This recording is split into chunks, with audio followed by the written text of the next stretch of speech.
so that they're aware of what they're doing and they're making conscious choices.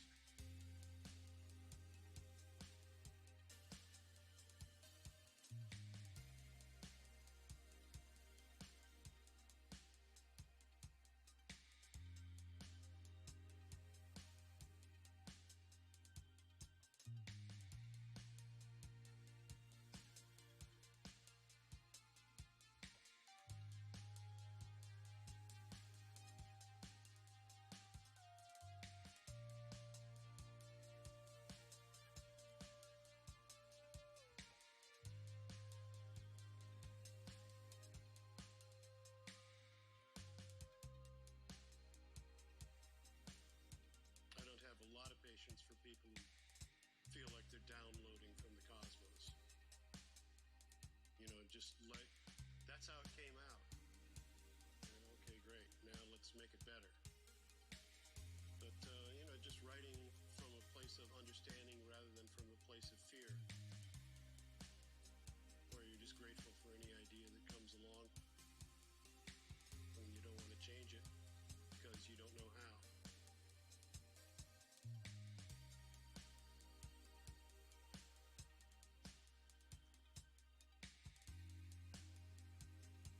You know, it's not about the ideas, it's about how you support the ideas.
Alright, I think I've got everything set up. If we go here, there we go. Yeah, okay, so. And then we got those open, we got OneNote notebook. Okay, I think that's everything that I need. I think it's everything. And if not, I just like open the tabs, so I don't really know why I obsess over it, but whatever, I'm neurotic, just let it happen. Hello. Here we are, we're live, we're going live. Looks like everything is nice and stable on the stream end of things. We've got solid upload speeds, stable frames. Cool. Cool. Oh man, my voice still has not fully recovered from this past weekend. I played D&D, and then with the same group of friends that I played D&D with, watched the UFC fight night, the UFC event that was on Saturday, and it was absolutely bazonkers. And in a room full of dudes sitting there watching people beat the snot out of each other, there was a predictable amount of yelling. And after being DM for like 4 hours beforehand, my voice was absolutely shredded, and and it still hasn't fully recovered. It's still rather hoarse. It's better than it was, but we're still working on getting that full vocal range back. And as always happens with me when my voice gets shot, it also gets quite phlegmy. My throat gets like super phlegmy as it coats itself and tries to heal. So it's I don't know. That's more information than anyone cared for. But that's what's happening in my life at this exact moment. But yeah, here we are. It's Wednesday, so it is time to do some writing, and I'm excited and enthusiastic and inspired to keep going down this path that I've kind of been going down this week, really. with uh,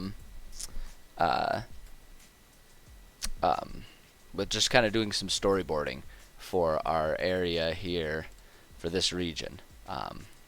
I've been having a lot of fun. I'm already quite happy with how this map is turning out, and we still got a whole bunch more space that we can fill in here. And for me, that's the fun part. I love having a world and a region that is just chock full of things to do. I don't like my worlds feeling hollow or thin or empty or whatever term you want to use for it. I like my worlds feeling rich. I welcome my players not seeing everything that an area or a campaign has to offer that I've written. Because for me, the satisfaction comes from knowing that I have created a full, vibrant, at least within its own internal logic, realistic world.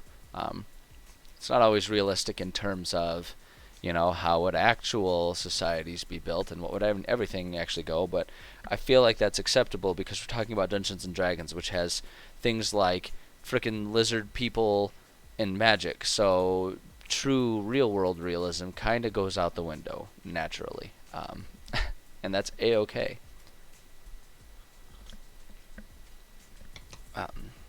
But yeah, so that's what we're going to work on today, and I guess there's no reason to really dawdle and hem and haw about it. We'll just kind of dive into it here. I am starting a little earlier today. My job has an afternoon meeting that necessitates that I cut off a little earlier than I might normally. Excuse me. So I had to start a little earlier today if I wanted to get a full couple hours in, which I really wanted to. I really wanted to be working on some of this writing stuff. Like I say, I'm very, very enthusiastic about this stuff. I'm excited about what I'm working on here.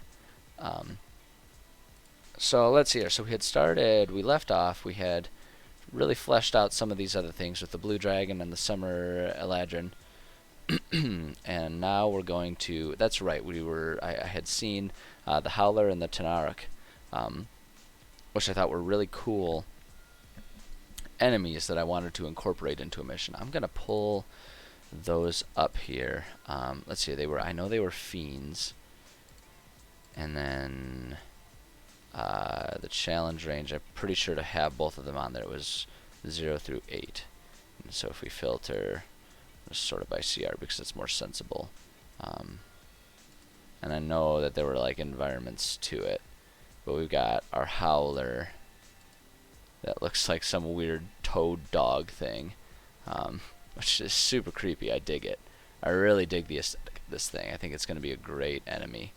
And then we have the Tanaruk right here, that's right, and it was going to be kind of an interesting thing where it's like the Tanaruk might seem like it would be the leader, but it's really the Howler that's the leader, and the Tanaruk is just kind of there for show.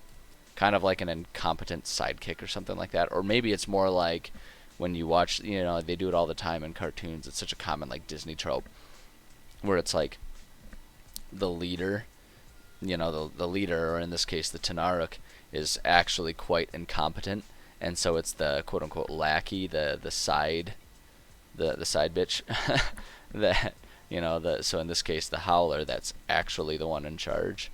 It's such a common trope. I almost feel bad utilizing it, but I mean it's a common trope because it's an amusing one and it makes for decent storytelling sometimes. When used properly at least. But that's right, so we had these enemies here. And I was thinking what I want to do here, I want to check something here. Oh wait, no, we can keep that down there. I needed to go up here. I wanted to look at my challenge levels here. So if the Tanaruk is a CR5, we're going to see them really playing a role.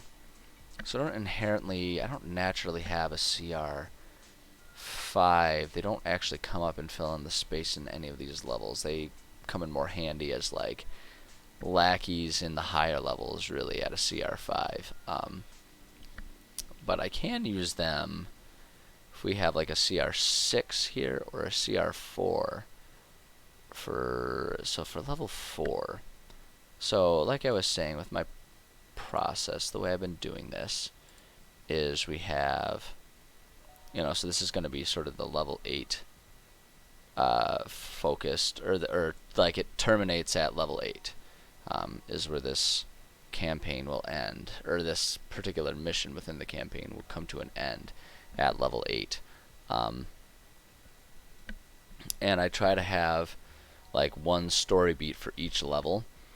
And the logic behind it, I don't know if I've actually explained the logic behind what I'm doing. And keep in mind, a lot of people will probably have a lot to say about whether or not I'm approaching this correctly or incorrectly in terms of how to balance things based on the challenge that's presented to players, how much experience and reward is given to players, and everything like that.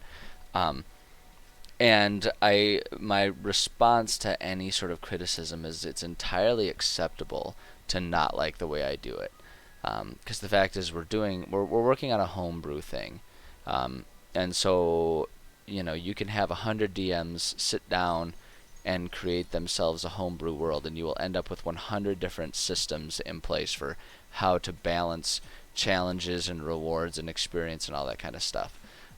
It is 100% okay to not like the way I break things down. I welcome different ideas and opinions about that, because I think it's highly dependent on who the DM is as well as who the players are. I think different players will appreciate different challenge levels. I think different DMs will sort of be able to figure out and balance and conceptualize things differently. So I think it's totally natural for there to be a lot of differences. And really what it kind of comes down to is, based on everything I've looked up and all of the different articles and blogs that I've read about this stuff, combined with all the different groups I've played in, there isn't really a right way to do it. There are just different ways to do it, and everyone's going to have their own preference. So when I'm sitting here working, this is my way to do it, and I would encourage you, even if you like the way that I do it, especially if you're a new DM, try to find your own way. Try things that are different. Don't be afraid to try something different. Some of the most valuable lessons that I've learned throughout all of my DMing process has come from just DMing and practicing it. So, I don't know, that's my little, what do you want to call it? Disclaimer, maybe? Disclaimer's not exactly right, but you know what I mean. That's my little 2 cents on anyone who's concerned that my method of balancing things is off. So with that said, the way I like to do it is, so I mentioned that I'm trying to plan these hexes. So we have all these different hexes on this map, right? And my intent is to one day have every single hex filled in with at least part, if not an entire campaign, all on its own. Is sort of my intention. That's just a long-term goal that I have. That it's not a long-term goal as in like, oh, in by the end of the year, by the end of 2 years, whatever. No, this is like before I die. I view this world very much as what Middle Earth was for Tolkien, where it's just an ever-growing project that continues to have more and more stuff that he adds to it and builds upon over time as he comes up with different interesting ideas. So my thought is to eventually fill in every single one of these hexes with some sort of campaign, a D&D focused campaign that spans about 10 levels. Not necessarily level 1 through 10 or levels 10 through 20. It might be 4 through 14 or whatever, but the idea is that each one spans about 10 levels. And so what I do is my idea is to, within that, to fill up that campaign. The campaign is less about necessarily one massive overarching story, but rather the campaign is more so like adventures in this region. And I will plant 10 missions, right? And each mission terminates at one of the levels encompassed within the range. So if this hex, like I'm doing right now, is meant to be for levels 1 through 10, there will be 10 missions, one that will end at level 1, one that ends at level 2, level 3, so on and so forth.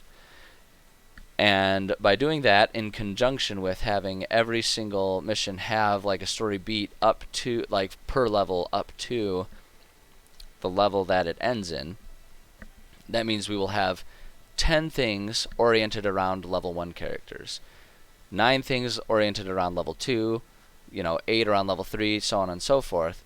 And then there will be just like one final story beat that orients around level 10, right? And so that's kind of my thought process on how I'm coming up with, how many story beats to do, how many missions I'm doing, and stuff like that. Because what I'm trying to accomplish is having a rich environment with a lot of different things going on that players can either choose to adventure in or ignore. And no matter what they do, just naturally, because of how things progress in here, they will, more than likely, as they're going, encounter enough level 1 things to bring them up to level 2 or 3, right? And then enough level 2 things to bring them up to 3, 4, or 5. And so even if they miss some stuff, there's enough stepwise progress that they will just naturally find by exploring this region that they will level up and progress. It is possible for them to sort of bite off more than they can chew if they're like, what, we want to focus on this one mission. We've got the Eladrin that we're focusing on. We're going to focus on this one mission, and as they go, they may get to a point where they find that they're only level 3, even though the next step brings them to the level 6 thing. And that's when it will behoove players to think like, okay, we can't handle this, and they should back off, right? And so it sort of creates this natural, living, existing world for players to adventure in, that will sort of just, as I say, naturally provide for them progression as well as limitations for them, and it makes the world feel more realistic. I've found anyway in my games with my groups, I found it makes everything feel a bit more natural and realistic, and players sort of appreciate the fact that they can get in over their heads in this world, right? And it makes things feel less railroaded if they realize like, oh shit, like this monster is something that we're just not ready to handle right now. We should get out of here, get stronger, and then come back, right? It gives them that sense of like, oh, we can mess up. We're not immortal. We're not invincible. We don't necessarily want to trust that everything that we encounter is something that we can handle. And I find that in general, players appreciate that. So long as I don't hide the fact that something is over leveled for them, but that's a much more nuanced thing that's really more about how you direct the actual game while playing rather than how you write the world. So that's an entirely different conversation, really. Boy, oh boy, my voice is so garbage today. Take it back. I don't think it's better than it was yesterday at all. Alright, so at any rate, we're working on our corrupted Oasis, right? And so here's our area here, and this is where the thing's gonna terminate. Oh yeah, I forgot how nice and detailed I made that little area. I'm quite happy with how that looks there. At any rate, it's gonna terminate there, and that's where they're going to fight. What's his mom? The Howler, right? That's where the Howler boss is ultimately going to come into play. So it's going to terminate there, but I think I remember leaving this off without having thought too much beyond just the aesthetic of what I want that final thing to be. I know I had thought of, yes, okay, so, far into the plains, away from all the empty shells of abandoned villages and cities, lies a cursed creature and its handler. Though it's unclear which of the fiends is truly in charge, in practice it doesn't matter, as either will happily rip any wayward creature or traveler apart should they stray into the corrupted oasis that they call home.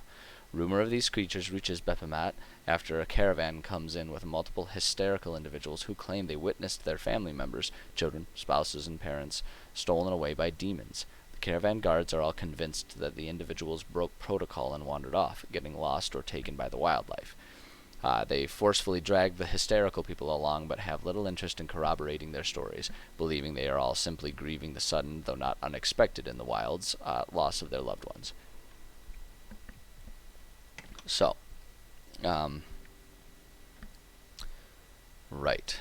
Okay, so for our first story beat then, I think The important part is going to be establishing a first place for them to begin researching. So what I want to do,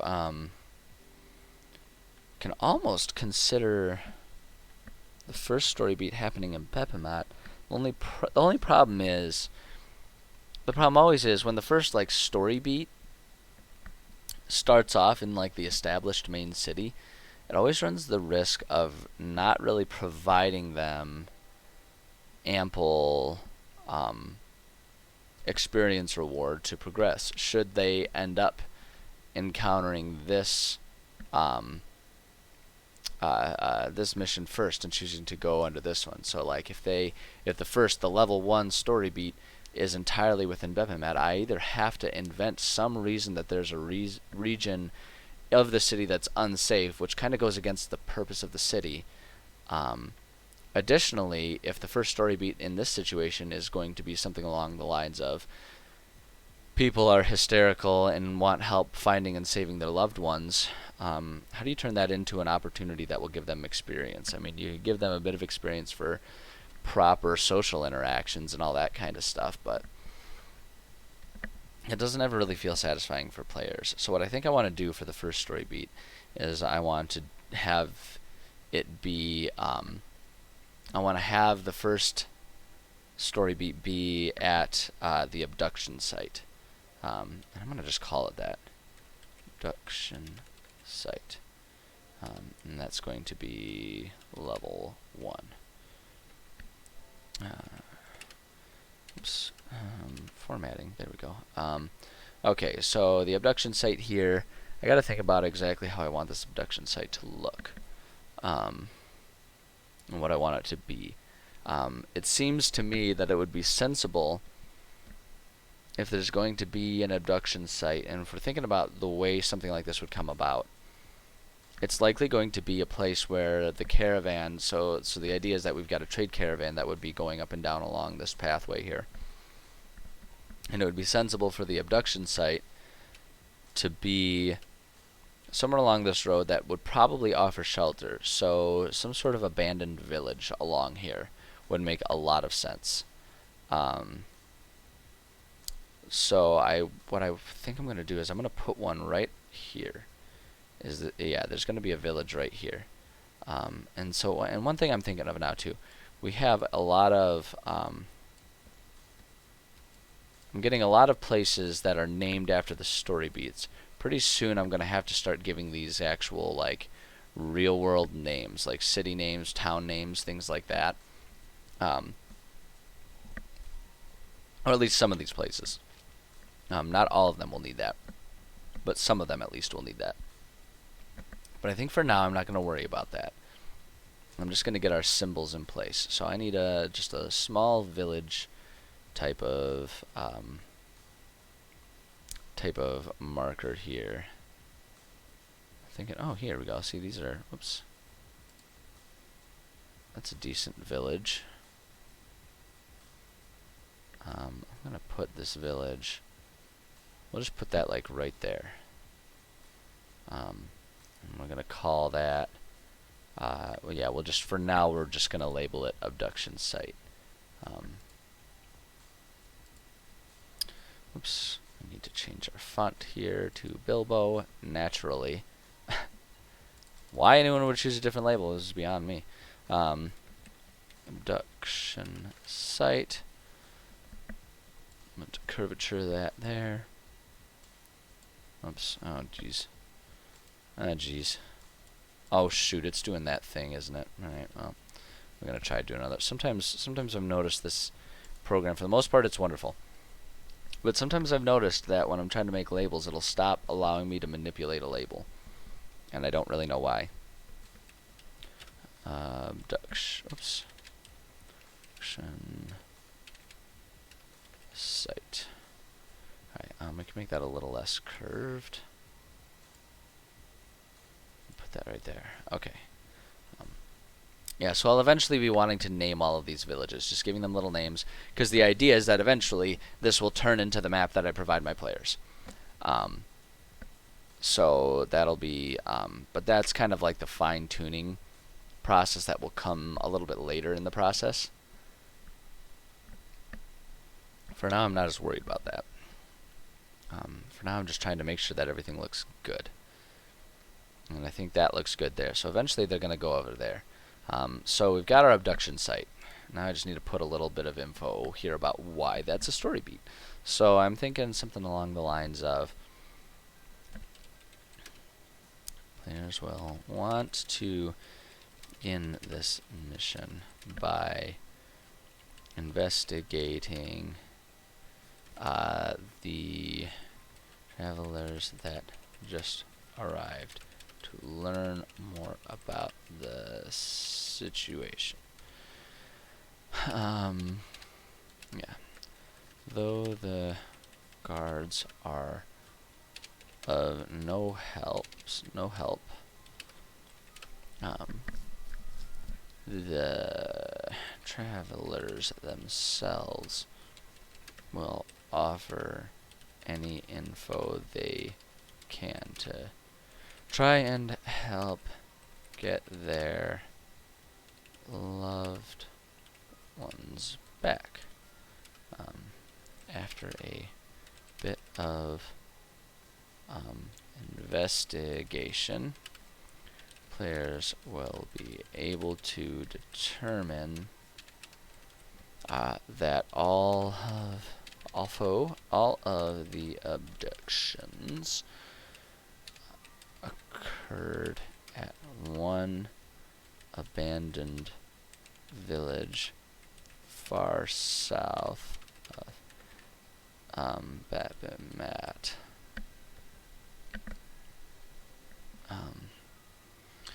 Abandoned village south of Baphomet along the main highway. When players go to investigate, they will be able to find a few locations with signs of struggle.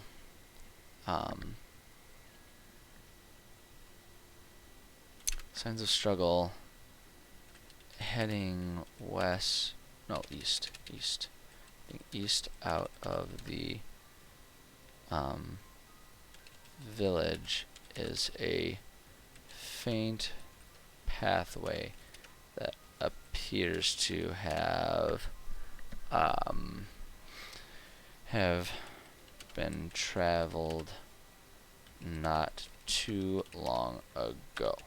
So the idea is that they'll go, they'll do some research in the village, they'll find some hints of like, oh, maybe they left from here, and that will lead them to the next story beat.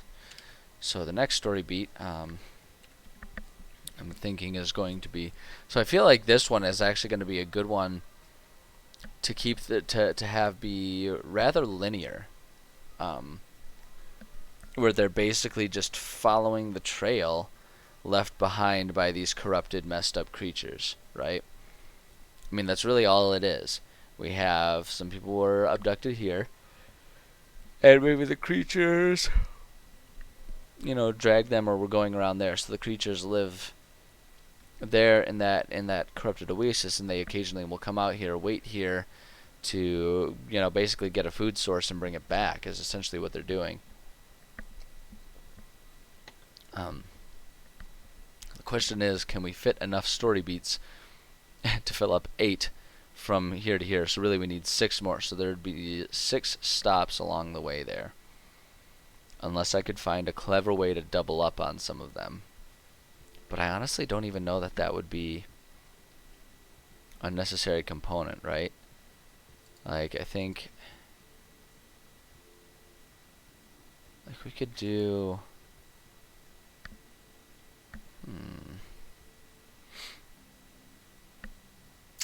Not entirely sure. Maybe we'll just start going along and one piece at a time building this one. Everything always has to be planned out at this point in time. This is, really this is the planning process that I'm working on here. So there's going to be multiple stops, and we could just kind of have it be a series of locations for players to explore. And oh shit,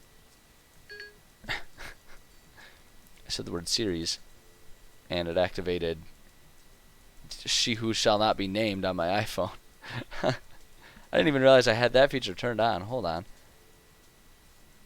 I always keep that off.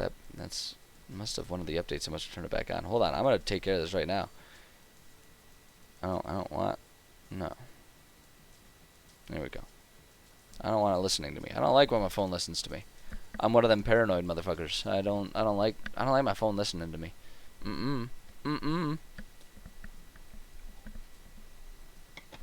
Golly, that distracted my train of thought. Right.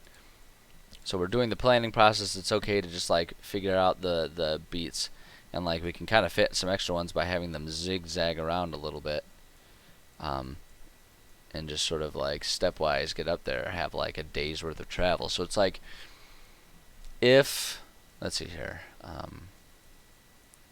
know I've got measuring tool here. So if the players are going from there to there, oops, use the map scale there. It's 166 miles. And on average, by foot, you can always assume players will be able to cover maybe about 30 miles per day.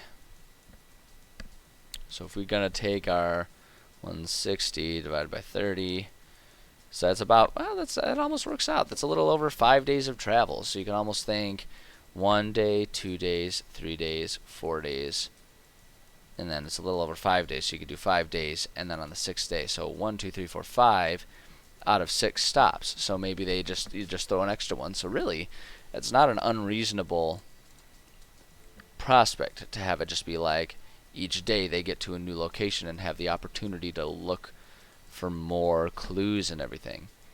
You know, double check the pathway, and like the challenge is just they interact with whatever wildlife there is.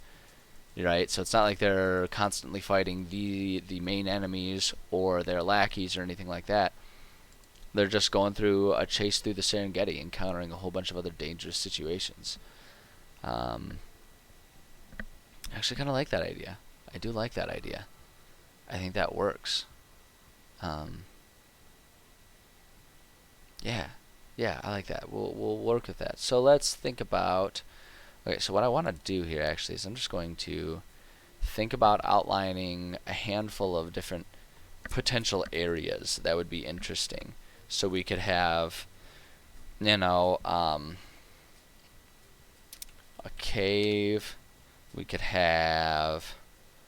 I want them to be places that could like turn into a dungeon of some sort, right? We could have maybe a temple, and it doesn't have to necessarily be completely sensible about why would this object be there, because it's fiction. We can just invent a reason for why that object would be there. That's part of the lore building process. So we could do like a cave, we could do a temple, we could do another village, right? Could have a couple villages as stops there, so that's 3. We need 3 more. So if there's a village there, maybe there's like an abandoned quarry or something like that, which is kind of what the caves would be, but like there could be a natural cave, and then we could have a quarry, you know, at some point in time, some sort of natural quarry. We could do another village, right? Almost like there's 2 villages within a day's walk of the quarry, so that way, you know, like that could have ended up serving as a source of income for people back before the unhinging or something like that, you know, and that's what the villages existed for. Could do something like that. The hard part too is like the hard part is that we're working with a Serengeti plains desert type of region, so there's not going to be a lot of mountains, right? Oh, you know what we could do? And this could fill up a lot of stuff. We could just have a big canyon that exists in here, in this area, right? So if we have on our map here, hold up, where's my map? We could just have like a sizable canyon area, right, that maybe runs along here.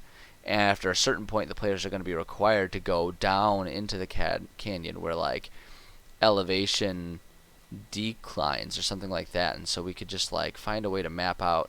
Maybe there's like a canyon network that's really a wider area that expands further out to the east and the south or something like that, and we could just fill this area with like a large canyon-esque area, so that way I don't have to worry too much about making it realistic with, you know, weather patterns that would exist. But when we look at our big world, you know, we could have Peppamad's here, so maybe there's just like a canyon system that extends all the way. Maybe it's like a narrow, long canyon that like once had flowing rivers that now have just dried up because of the unhinging, right? That goes there. Or maybe there's like a tectonic plate that shifted and caused a canyon or something. But there could be like a canyon fault line that kind of goes, you know, we could have it go along here or something like that, and just add, you know, we could almost design it by putting like rivers or something like that, a river network. Just change it to have it to be different colors, so it's not rivers and there's canyons that go along. It's not the worst idea. I'm not too upset with the fact that I came up with that. I think I could make that work. I have the canyon. Could just have it so that the canyon actually almost like shallows out or something like that, and like it just goes in deep. It doesn't really matter how realistic it is. We're talking about a fictional world.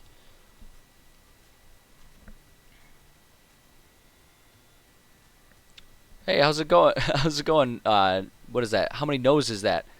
No, 1, 2, 3. How's it going? Welcome.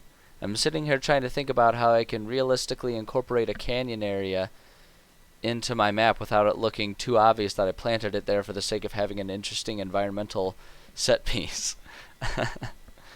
There's always the challenge right there, right? I mean, I'm definitely going to be doing it via like rivers, and we'll just change the color for the sake of designing it on the map.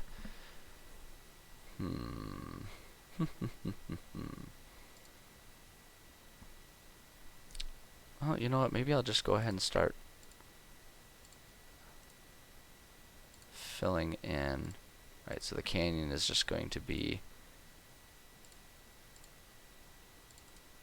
you know, the canyon network. We want to do it like that, right?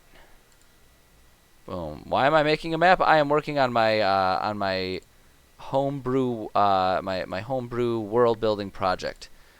So I'm basically just inventing a world right now. Is what the project is. Boom. We could just do something like that and just kind of have the canyons and have, you know, canyon network goes along there. Should have changed the color for these rivers before I started drawing all of them. Just do something like this as well to like fill it out a little bit.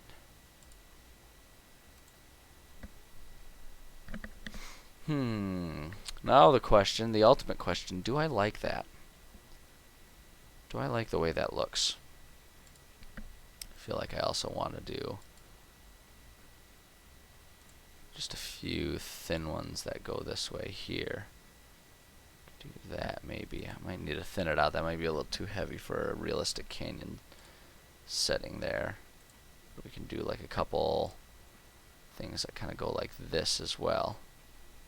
So I like the northern end of the canyons, and it's just like this huge, massive canyon network.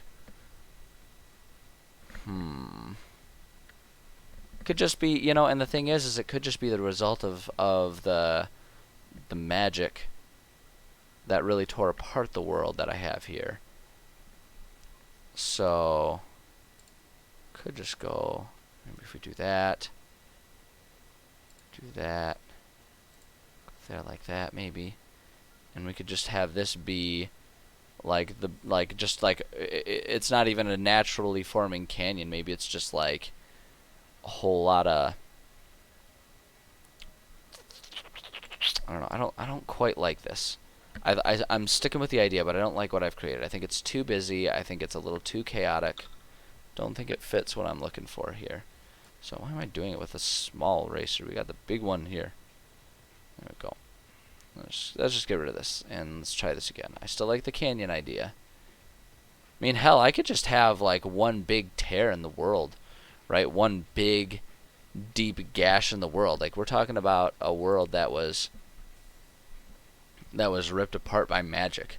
Like there could just be like a magical rift that appears. Like hell, why not, right? It's actually not the worst idea. It's kind of an interesting concept. Let's do, okay, here we go. Here's an idea. So let's go symbols. Let's go for our mountain symbols here.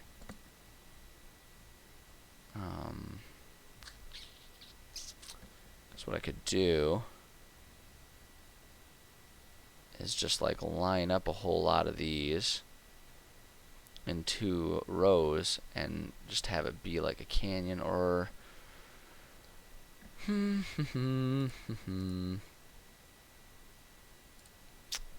do that, or actually, you know what? I might go back to our river tool and just do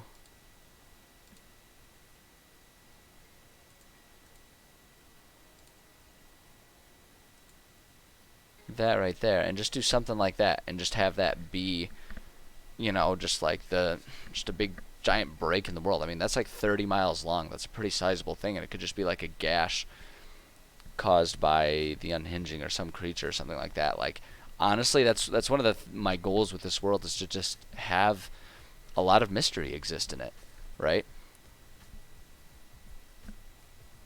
So I actually think that could be a perfect yeah, you know what? I actually kind of like that. I like that just there. It's just something simple. It doesn't need to be a big, giant, world-changing, you know, creation. It can just be a singular item there. There's no rule saying it can't be that way. So we'll just do, yeah, the canyon. Okay, so there's our sites there. So I kind of like that. So let's see here.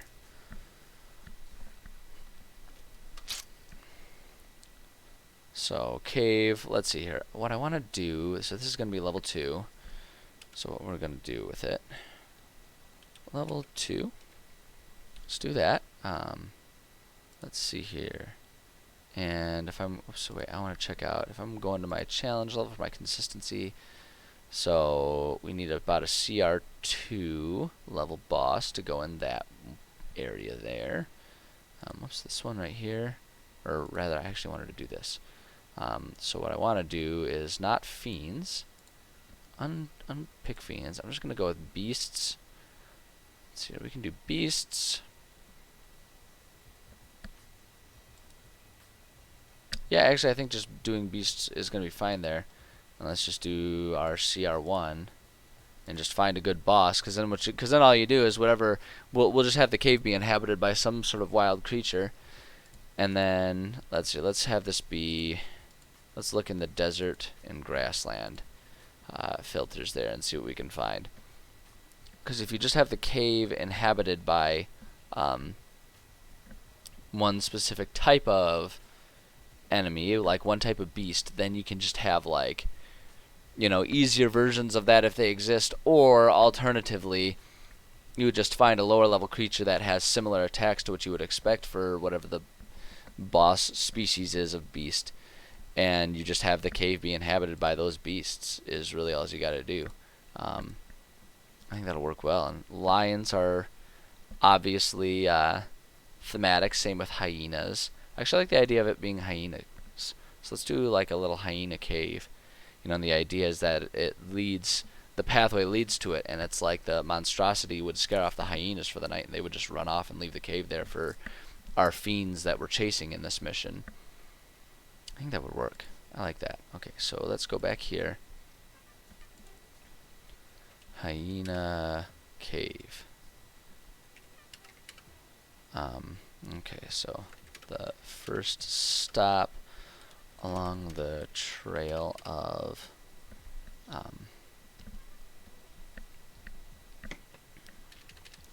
along the trail left by the fiends is at a cave that is inhabited by hyenas. players can choose whether to go in or not, but if they go in, they will find clues about what it is they are chasing. Boom. And it's just basically going to be that. Like, this is really going to be a straightforward, you know, just romp through or romp along along a simple pathway, just chasing down some sort of wild creature is really what it's going to be. Not every story needs to be particularly complicated. I'll want to add some more complicated things, but for now we don't really need to do that.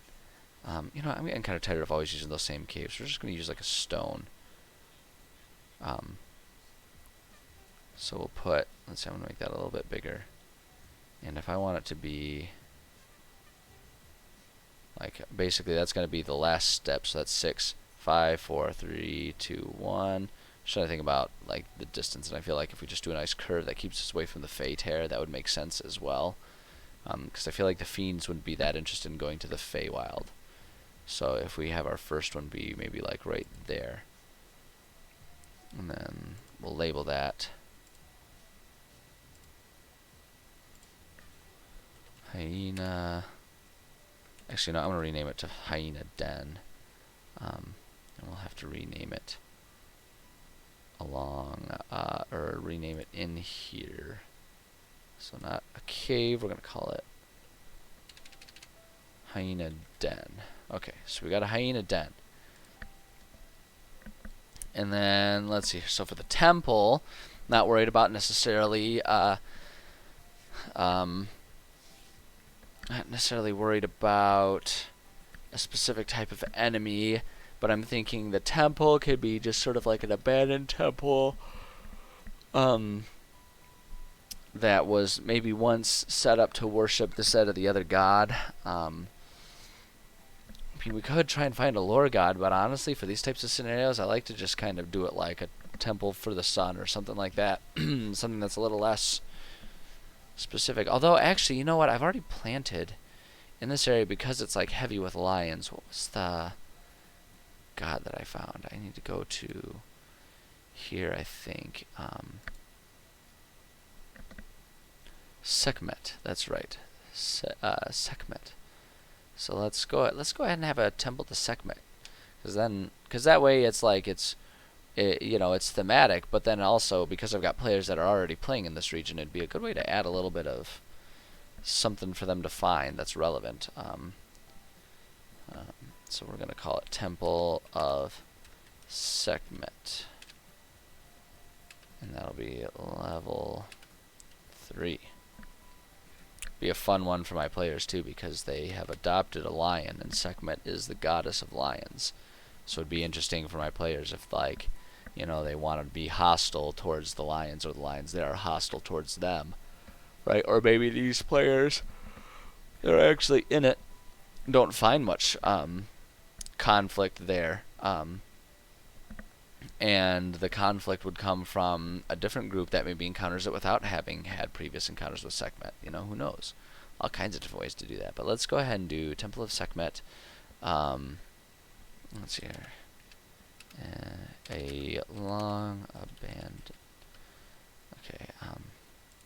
Actually, we're going to say next stop along the path is a long abandoned temple to the goddess Sekhmet.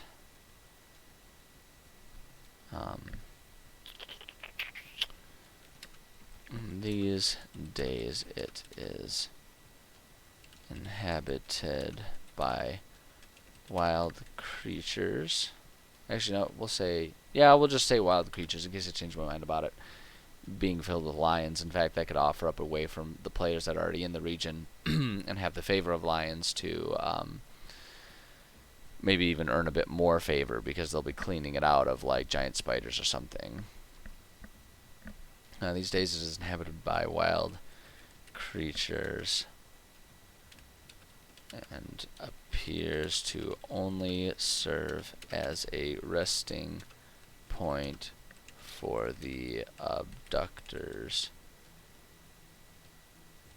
rather than any sort of place of worship. Boom, there we go. So the Temple of Sekhmet, and what we can do, oops, wrong one. We want to pull up this here. 01, oops, no, I don't want to do that label there. I want to just, oh shoot, I see what I did wrong. Gosh dang it, I hate when I do that. I really hate when I do that. Get rid of all the spaces. I always forget that I need to make sure I do that before I do anything. So 1, if we do like 2, 3, 4, 5. Okay, yeah, we don't need to necessarily make them that.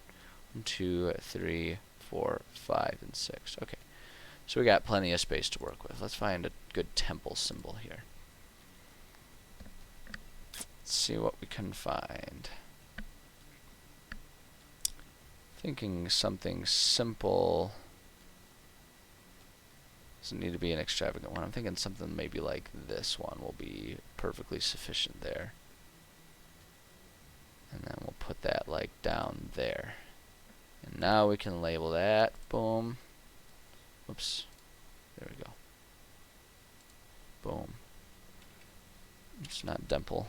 Temple of Sekhmet. Boom.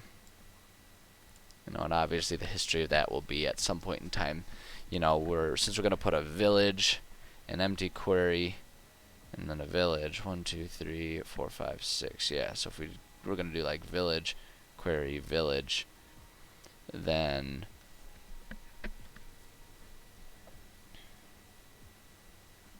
yeah. I just thought of something. I want to do something a little different. Alright, so we don't have that. Instead, I want to do the rivers going, the canyon, going from there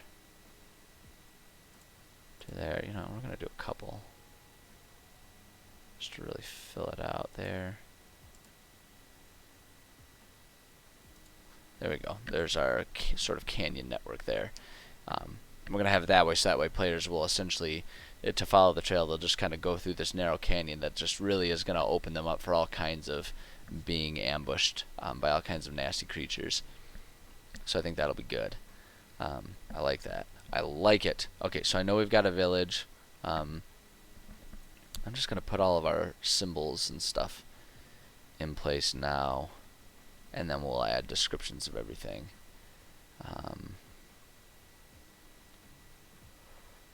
Oh, excuse me. Holy wah. Something's going. Sorry, hold on. Work email. Let me make sure it's not anything super urgent.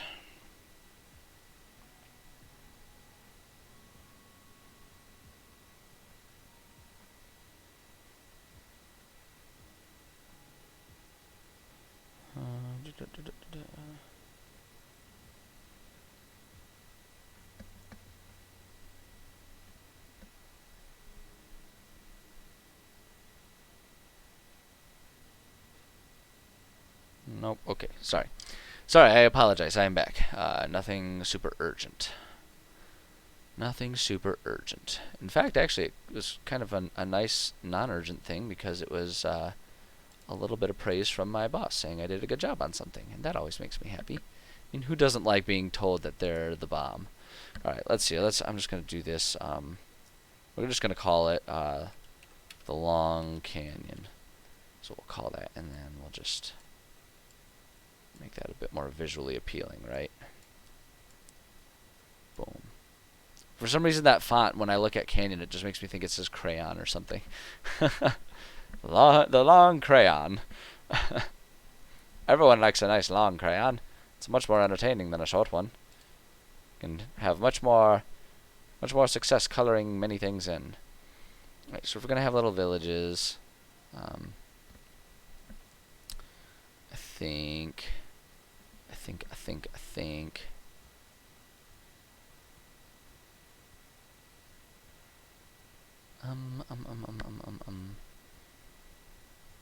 Yeah, one of these things. Some of these different ones will be good for villages. We'll just do. I don't know. We'll just do like this one maybe for one of our villages. And then just mix it up. We'll do that one maybe because it's like a slightly bigger village or something. You can do like the village right there because the Long Canyon is a long stretch. And then the query itself. I wonder if I'll be able to find... Might just do another big rock or some shit. I got a rock.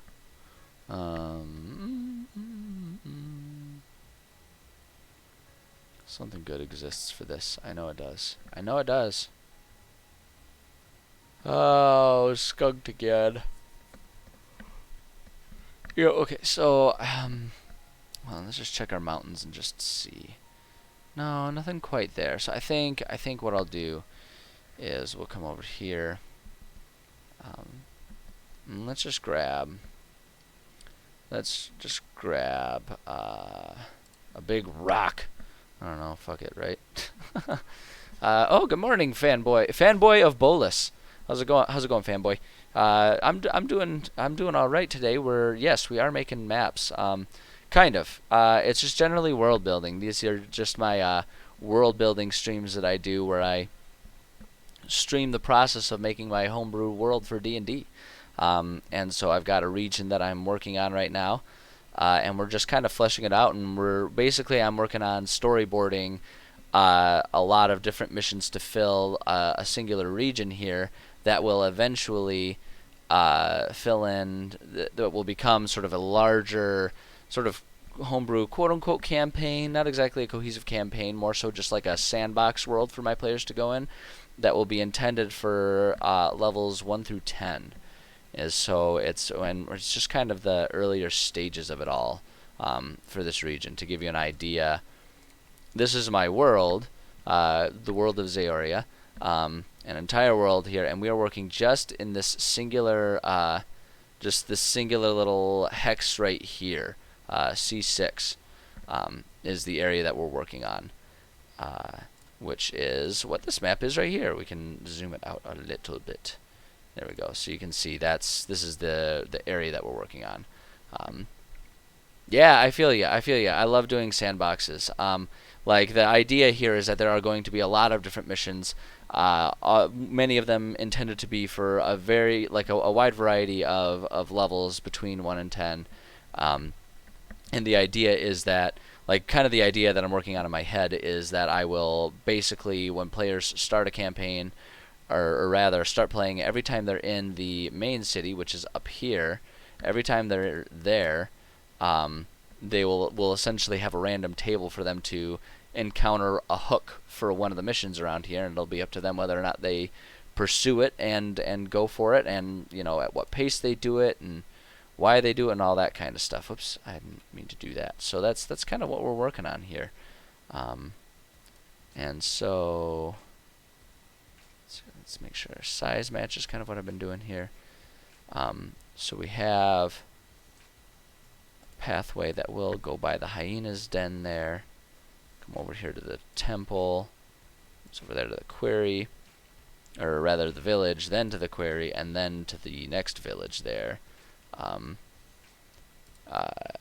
Oh yeah, no, I use random tables for everything. I think just the concept of rolling for a table to provide players, instances is really underrated. It is such a good way to take pre-written things and make them not feel railroaded, right? Like, it is such an excellent way to make players feel like they're not being forced into anything, to just roll from the table, because simply, there's a certain amount of metagaming that you just can't avoid when you're with players, and just the act of rolling really helps metagame players into feeling like, oh, there's random stuff happening. This isn't going to be I'm not going to be forced into anything. Oh, thank you for the follow. I appreciate that. I really appreciate that. I appreciate you, and I'm glad you're here. But yeah, I think random tables are super underappreciated and underutilized in a lot of games, and so I use them heavily for travel. I use them for a lot of times I'll use them for world design. I use them for, like we talk about, providing hooks. And I'll even use that for determining while they're in the middle of a mission what kind of information they find. So that way it's like I've got the full lore of whatever area they're in figured out, but at any given time they're only given certain parts of it, right? And it's up to them to kind of, investigate and sleuth it out and find the details. So yeah, I use random tables a lot, and so that's kind of the approach we're taking here.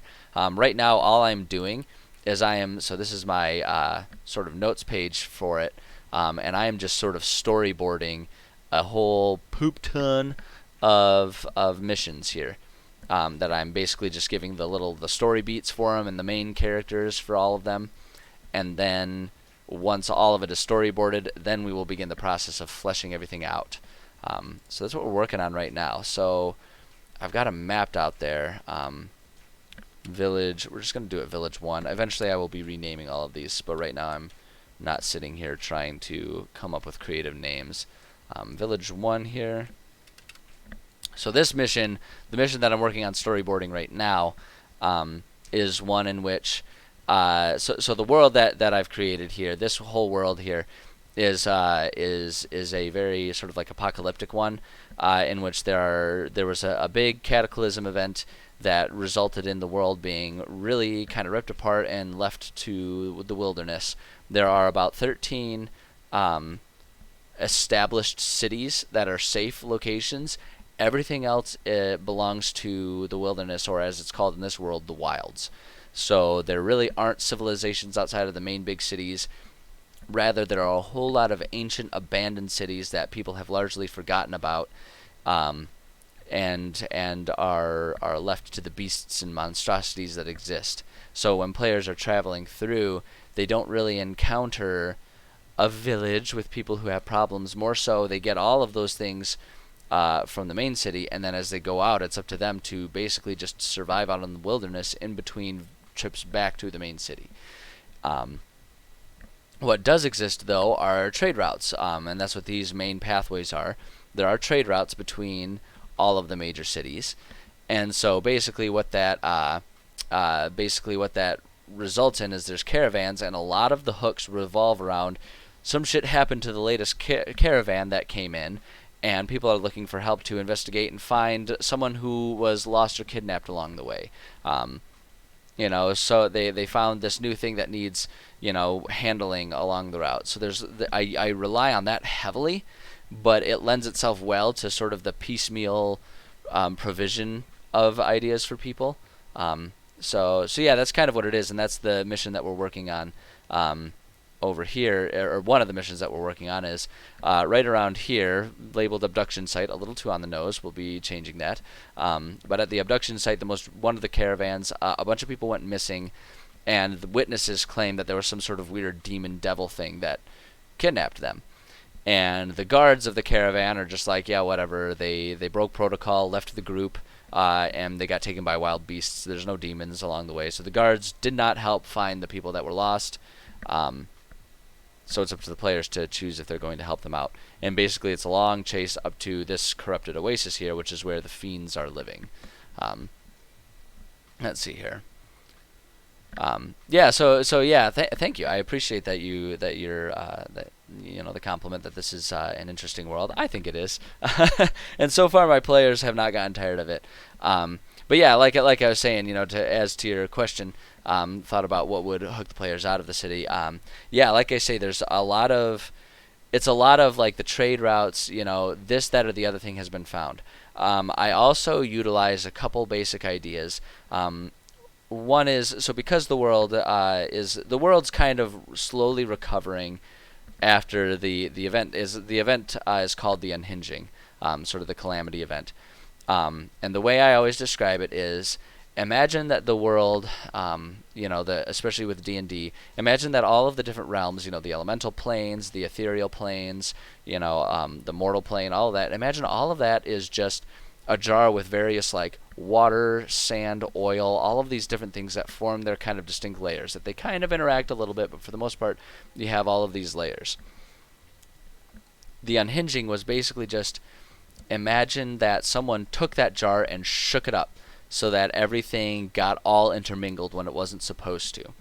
And that's what kind of caused all these tears in reality, all these rifts, all this like chaos that ensued, and why everyone sort of fled to the few fortified cities where it was kind of safe, at least within the mortal realm.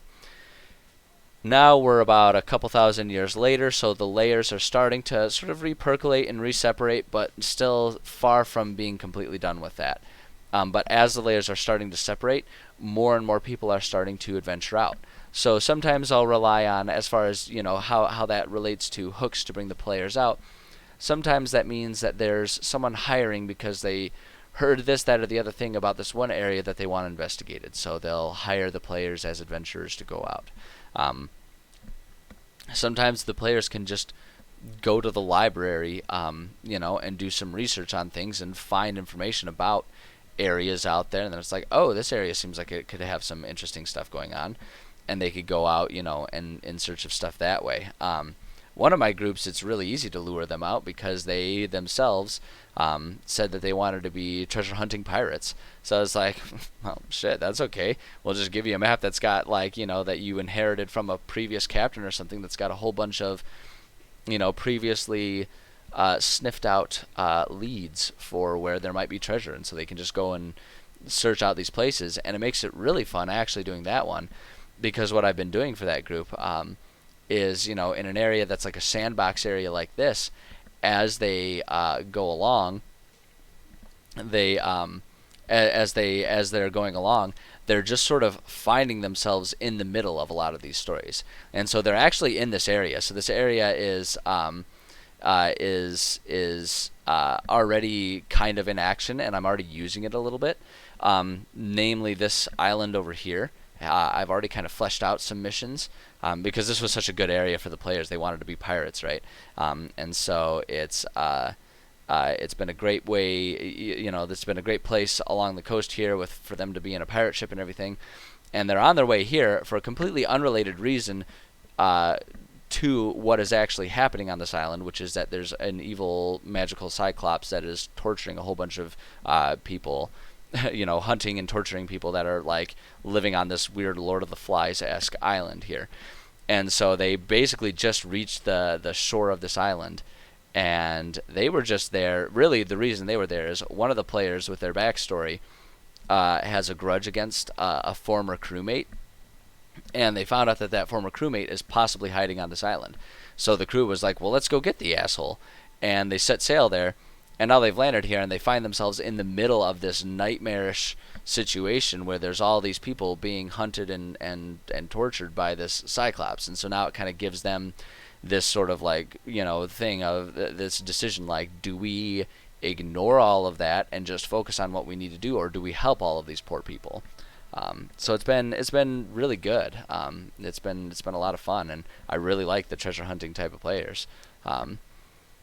Yeah, exactly like you say, Fanboy. Very, very easy to make a campaign for them, because it's just like, hell, as long as I offer up the potential promise of treasure, then they're like, fuck it, let's do it.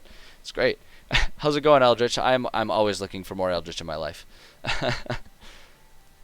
Right, let's see here. So, what was I doing? Oh yeah, I was labeling these things. So village 1, we'll need more information. The next stop. So really this one, again, they're just following the trail of these fiends that kidnapped a bunch of people and have really taken them to this corrupted Oasis, which is where they live. And so basically the whole thing is, this whole mission it's very contained over here. I try to have my missions usually, branch out in regions, but this one's a very contained one, very linear. It just goes along here, and it's basically just they investigate here, and they follow a string of clues that will take them along here. And so I don't exactly like how linear this visually appears, but the thing I always remind myself is I'm making the DM version, and I can thin it out and make it a little less obvious that there's a clear stepwise railroad for them to follow necessarily. And the player map, I can change that up a little bit.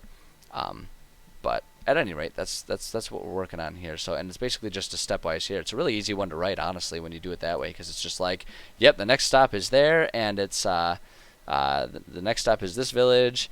They can find some clues, and the trail continues east outside. Let's see here. So the next stop is another abandoned village. Players can search for clues while dealing with the wildlife. Clues while dealing with the wildlife that has made this area home. The path continues east. Let's see here. Okay. Oh shit! I'm falling way behind on my things here. See here. Okay, yeah, fanboy. I see what you're saying. Start with a central location, smaller number of leads that branch, dovetail. Yep, absolutely, absolutely. That's what I like to do. Just give them. I like giving my players one singular like home base. Some people will like dot a whole lot of villages and stuff there, but one, that doesn't work with the world that I have because it's meant to be like wilds out there. And two, the thing that I found is players latch on to every single NPC that has a name. They, every barkeeper, every shopkeeper, they love to latch onto it. And frankly, I don't have the energy to, I don't have the energy to keep up with all of those names and all of those individual people. So if I just give them one central location, then it handles all of that stuff. All right, let's see what else am I missing here in the quotes here. Oh, nice, Eldritch. You joined a D&D group. Glad to hear that. Always glad to hear about more people joining more D&D. Let's see, what are you working on here? Water, necromancer, can heal people and help them out, as well as water genasi with magic initiate feat with druid cast, so I can make food and water. Wow, that's a complicated but interesting character. I like that. Nice, I dig it. Let's see here. Network of hag covens. Okay. Alright. Alright, I dig it. I dig it, fanboy. I like what you're working on. That's an interesting idea. An army of undeads. Naturally. I mean, your name is Eldritch. That just kind of fits, right? It just really fits. Sounds like you've got a very clear idea in mind for a character, which actually, as a DM, I love when players come in with that, because then I can work with that and provide you all kinds of background stuff. I mean, Eldritch is, yes, it's more Lovecraftian, but to say that Lovecraftian doesn't include the same aesthetics as a necromancer with an army of undead is a little disingenuous, right? I mean, like, that type of stuff is really all kinds. That's like straight up Lovecraftian world. Although he tends to do more so less literal undead, more so just aesthetic undead for other reasons. But let's see here. So we're gonna call this the stone query here. Do that as level 5. That's our level 5 story beat.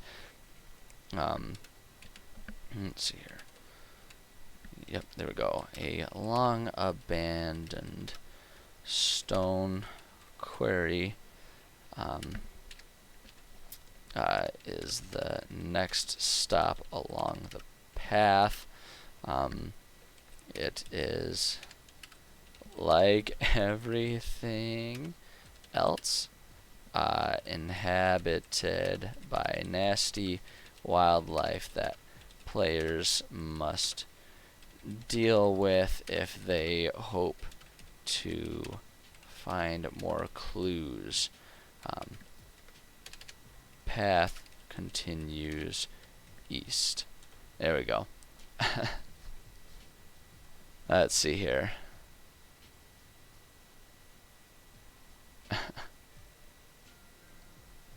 Eldritch, I'm not gonna touch that coven idea, or not coven, well, I guess kind of coven. I'm not gonna touch that one. I avoid anything of a sexual nature in my games. There's entirely different venues for that. Oh my goodness. Yeah, I'm much more into the necromancer build myself. There are different outlets for all that other stuff.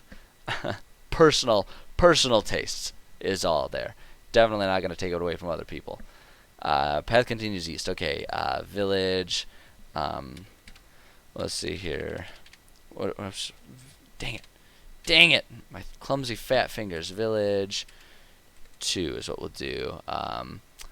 Village 2, level 6 here. So this village, I do kind of have something a bit more specific in mind. We're gonna call this village. This village was once in place, largely. No, I had it right the first time. Largely, this place. This village was once in place largely to serve as housing. Oh boy, spelling is not doing well right now. Serve as housing for largely to serve as housing for workers in the quarry. Let's see. Players can search for. Man, oh man, I am not typing well here. I gotta slow my fingers down a little bit because I'm getting everything wrong. Players can search for more clues amidst the wilds, or we'll say amidst the creatures living here now. Let's see here. Amidst creatures living here now. Players can search for more clues amidst creatures living here now. I guess there's not really anything else to do, anything else to describe that. I guess I will say, at this stage, players should feel like they have an idea of what they're chasing and that they're getting close. Okay. So now the canyon here. That's our level 7 story beat here. Let's see, we're going to call this a forbidding canyon. Well, actually, no, here's what we'll say. The pathway leads directly into a forbidding canyon that is clearly filled with all manner of I don't know, undesirable. I'm trying to like find a way to make this flowery and not repetitive with my usual tendencies when I'm writing here. It's clearly filled with all manner of undesirable, there it is, creatures that love using the narrow passage as hunting grounds. Players will need to brave the pass if they wish to continue following the path of the kidnappers. Boom, there we go. Let's see here. I feel you, Eldritch. It is nice to not be a forever DM. That's certainly how as much as I love world building and I love DMing, it is nice getting to be the player every once in a while. Describe, eh? I've never heard of that. I'll have to check that out and see what that is. I usually am better about it when I'm actually doing full-on descriptions, just because I'm adding so much detail to my areas that it just naturally flows that you get some more unique descriptions. But when I'm just doing like quick story beats, especially when it's like pathway leads here, they encounter things, find clues, pathway moves on. It's like, I don't know, it's hard, but it bothers me when everything's repetitive because it makes me feel lazy. Alright, and then Corrupted Oasis is our final part. The final stage of this chase. Let's see here. There is an oasis that though filled with water, seems to support no life at all. Let's see here. The water, so I've got a more clear vision in mind of what this area looks like, so I'm going to be adding a bit more detail here. The water is all but distilled and cannot support life despite the clear appearance of it. So it's like essentially what I'm trying to describe here is like a completely sterile oasis, like because of just like the corrupting magic of the fiends. It's just this oasis. So let's see here. I meant distilled. I did mean distilled because I want it to be very like my in my head. I've got like this idea that it's a very like it almost looks pristine when you first approach it, but as you get closer, you see it supports no life. And so I'm thinking distilled water, similar to when you boil water, to condense, and then you have that sort of like fresh, clean water, but there's like absolutely no life in it, and how distilled water, if anyone were to drink only distilled water, they would actually cause health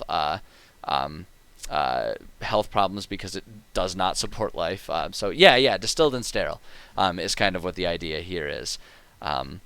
It's a very, like, I want it to feel almost like you approach it and like there's going to be, like, I'll just describe it here. Despite the appearance of it, dead trees surround the area, despite the water. Despite the water, there is a small cave opening nearby that leads down into the earth. The pathway leads into it. Let's see here.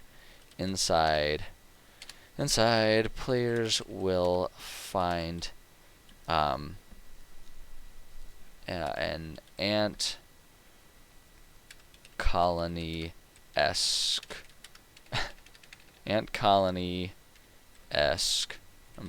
I'm doing it, I'm committing to it, an ant colony-esque network of tunnels that the fiends have made their home. Players will need to navigate deep within to find the fiends and have any chance of saving any of the captured travelers. So the idea for this one is once they hear it, there will be a certain amount of time sensitiveness, where it's like the longer they wait, the less likely they'll be to properly less likely they're going to be to properly or to actually save individuals, like, because, like, again, Living World, once they've gotten the hook, that'll sort of trigger the clock to start ticking, because these fiends are capturing these humans, like, explicitly to consume them. Like, that is 100% what they're doing, because they're just trying to survive. They've been thrown out of their natural realm into this mortal realm, and they're just trying to make the best of it. So that's kind of what it's going for. So it's there's no guarantee that they'll save any of them, but the faster they move and the deeper they go, that's how they're going to earn the opportunity to save any of the NPCs that they're going after to try and rescue. Eldritch, you guys are gonna fight an actual god. That's I mean, that must be, you guys must have like a clear mission in mind to accomplish that. Because that's the type of stuff I love to surprise my players with. It's always like, hey, something weird's going on, and then they get to the big bad at the end of it, and then that's when you drop on them. It's like, oh yeah, you guys are actually gonna kill a god. How do you feel about that? Let's see here. Okay, so that does that, and let me make sure. Oh, I still gotta add some labels here. So let's just add a couple labels here. Again, I will be adding a lot more descriptive labels to these, and like these cities and stuff will be they'll have names, like actual city names that would exist on an old map that players would have, even though they're abandoned cities, or villages. Village 1. So I will eventually do that, but for right now, I'm just kind of storyboarding and mapping. We'll call this the abandoned quarry. I don't know. Gosh darn it. Oh, for crying out loud. Oh, grab this one. Thank you. There we go. Sometimes the way it balances, it looks weird to me. And so I just cock it a little bit, which I know probably makes it not actually balanced there, and maybe it's just my eyes are crooked or something. But let's see here. So there's that. Over here, this one is going to be village 2, and then we got the Long Canyon labeled and the Corrupted Oasis. Okay, so there's our long little trail going on there.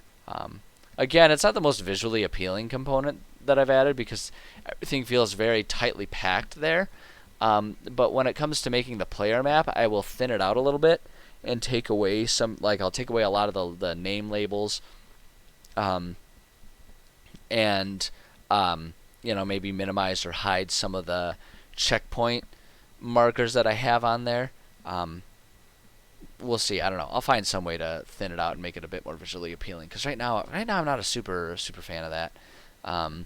But it'll serve. It'll serve for now. Let's see here. So yeah. So there's that. Well, shit. Now we got to come up with another idea, don't I? Let's see. Let's go ahead and do our thematic, because I am a big fan of making everything look nice and pretty and uniform. So I gotta I gotta match it here. Oh, we got a story here. Okay, let's see. What do you got for me, Eldritch? World is surrounded in eternal winter. I got magic sword. Caused it. Found sword in sewers. It's a long sword with finesse. So nice. Okay. Yep. Let's see here. Can cast 10th level spells. Holy shit, man! Your DM threw a whole bunch of shit at you right away. Then that's what they were doing, man. They really wanted to lay it on heavy there for you. That's funny. That's really funny. Okay. So what I like to do when I'm trying to come up with an idea here, let me go to my consistency. So I've already mapped out one of the things I do to keep myself sort of. Again, I like uniformity and I like consistency within my world and even my notes. So I've already kind of pre-planned out at whatever level I'm targeting for my players for any story beat. I've sort of planned out what level of difficulty any of the given monsters will have, and whatever saves and check, check DCs and everything like that would be. So that way I can just kind of go here. So I know the next one is going to be for targeting. It'll terminate at level 7. So the final boss of this one will have a CR challenge rating of 7. So what I like to do is I like to just go here. Let's not worry about that. Challenge range. Go to 7 and 7. Do it that way. And then desert grassland, and then we'll add coastal because we are on the coast. And then we might add hill there. Hill's a little bit of a stretch, but it works. Let's see here.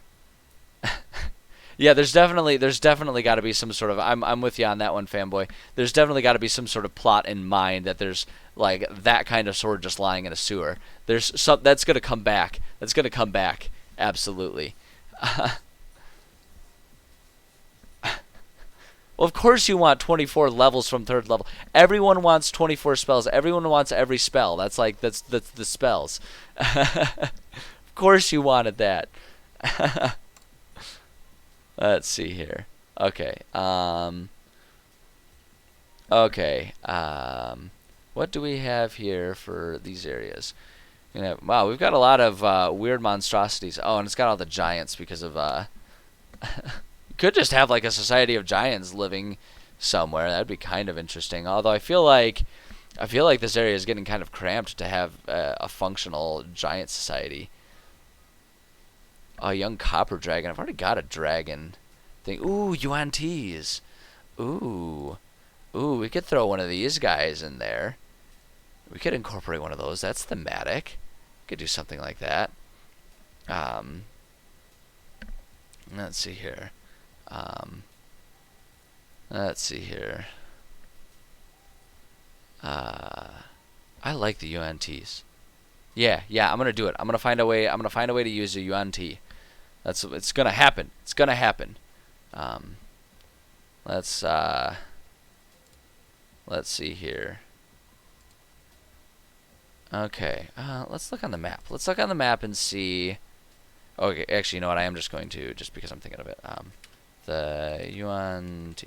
There we go. So I know we're gonna work with that. I don't want 2 entries there. That's not conforming to how I've been doing it. Okay, so Snake Man. I feel like we can easily put a Snake Man somewhere in here, or maybe like somewhere along the river. I feel like we could easily do something like that. And I'm feeling like actually, so we have this area here, Madeline's Oasis and Madeline's Tomb, which actually when you look at the scale of it, this is more like a lake, but they call it the Oasis. We could almost do something when players are wanting to go and investigate and do stuff, because Madeline's Tomb is something that comes up very, very early. We could almost have a hook that like might smack them in the face when they're making their way to Madeline's Tomb. And it's something that like it starts off, and it could be a really fun thing for players early in the campaign. Players that are early in a campaign, just kind of going along, and then suddenly they get this and like, okay, we can do this, and then they realize they're like in way over their head. Could do something like that. Oh yeah, a Naga could be part of it. Ooh, that's not a bad idea. Not a bad idea. The only challenge of making them like in service of something is because the UNT is going to be the final boss there. He kind of has to be the top level, but there's probably lower levels.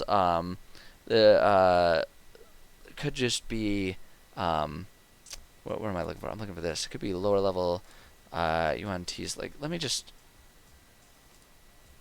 do this. Let's try UNT. Will it? Yeah, there we go. There we go. Yeah, so it's a bunch of lower level UNTs. So it could be that there's like this one dude, the Abomination, that's like like the Abomination ends up being kind of the boss, and then there's just like a whole, like maybe there's just like this whole network of them or something like that. Like, look at all these guys. These guys are super cool. I love the UNT creatures. I love them. I love them. Gosh, they're so cool. That could work. Let's see here. Yeah, like I say, the next one is gonna terminate at level 7 here. That's where it's gonna end. So the CR7. So, and I always have the final boss for a mission. I always have a boss for a mission be lower than what the group of players. So like it's gonna target like a group of level 7s. And so they could certainly handle more than the challenge rating 7 for a boss. But I hate it when a boss is just like, I shouldn't say hate it. I try to avoid having a boss battle be just the boss. I like there being lackeys and stuff that are helping the boss. So if I taper the final boss a little lower, then that gives me room to have like lackeys and stuff there. So we could do that. So let's see, I'm falling behind there. So sorry, Eldritch, I wasn't paying attention. Yes, I do see Snitties there. Well done. Well played. Let's see here. Yeah. So okay. So yeah, I like the UNT final, but now I got to think about how do I incorporate, 7 steps. So like I say, the way I do it is there's going to be basically within a 10 within a